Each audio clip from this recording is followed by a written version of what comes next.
Міне Саят Аксенов ағайындар. Уже 2 күн, 3 күн болды, анам ауырып жатыр. Тыныштық бермейді. Ағайындар, өздеріңіз ойлап қараңыздар.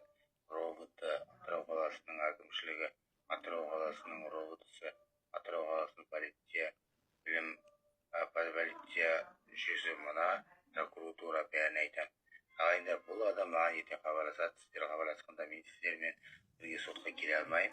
Бірақ келе алмасам да бұл менің тыныштығымды алып отыр. Кеше соқты, 5 соқты, ана соқты, мұны соқты.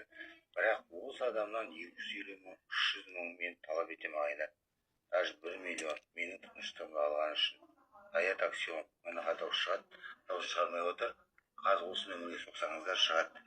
Фейсбукқа салдым, инстаграмға салдым. Фотосын тек қана таба алмай отырмын. Апасы бар, мамасы бар, шамалы баса ұрады сияқты. Бірақ баса ұрса да ол деген дені дұрыс. Дені дұрыс емес адам соқпайды ғой. Міне көрдіңіз бе, қалай істеп отыр, қалай етіп отыр. Көрдіңіз бе, скрипт соғып, ажағына екінші телефон жүрісіп отыр да. Менің уақытым жоқ ағайындар. Мына адамды жазалауын сұраймын ағайындар. Мысалы, әрбір жерде әртүрлі бар да қылмыскерлерді. Бірақ біреу анасын өлтіріп жатыр, біреу шешесін өлтіріп жатыр, біреу әкесін өлтіріп жатыр. Бірақ мынау деген моральный тұрғыда, мынау сізде статьяларыңызда бар шығар. Ол уже 4 рет 5 рет соғып, мен телефонымда жаңа жемейлік оқып отыр, мынау соққан үшін. Ал осыдан кейін мен соға алмайды маған. Осыны таратуыңызды сұраймын. Баса ұра ма, білмеймін, инстаграмнан ана көріп отырсыздар ғой. Инстаграмға салдым, тиктокта бар, бәрі мықтап бар. Осы адам сотта бұл психически ауырмайды. Бұл соттауға да болады даже ағайындар. Бұл менің уже 1-2 минут уақытымды алып отыр, көрдіңіздер ғой. Бұл осылай маған 3 рет соқты. Ал сізге соқса не істер едіңіздер? Ал барынша таратып жіберейік деп болсын. Иә, мына 1 рет емес, 3 рет соқты. Енді қараңыздар.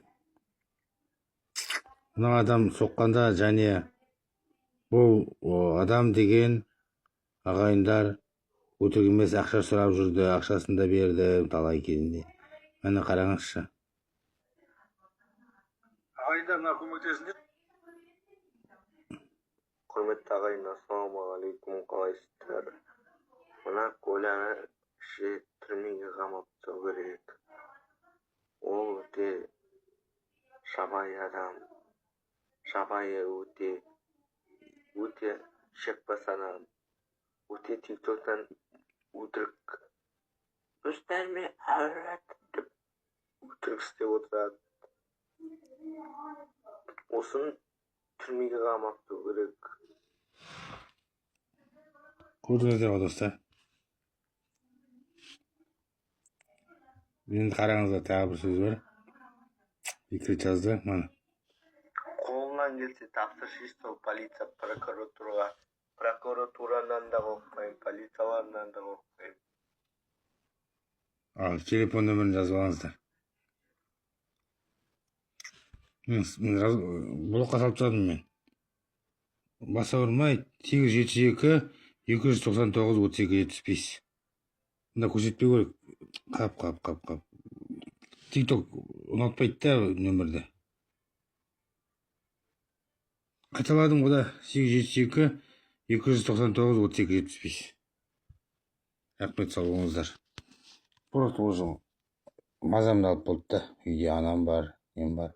Қайта скейтиме соға береді.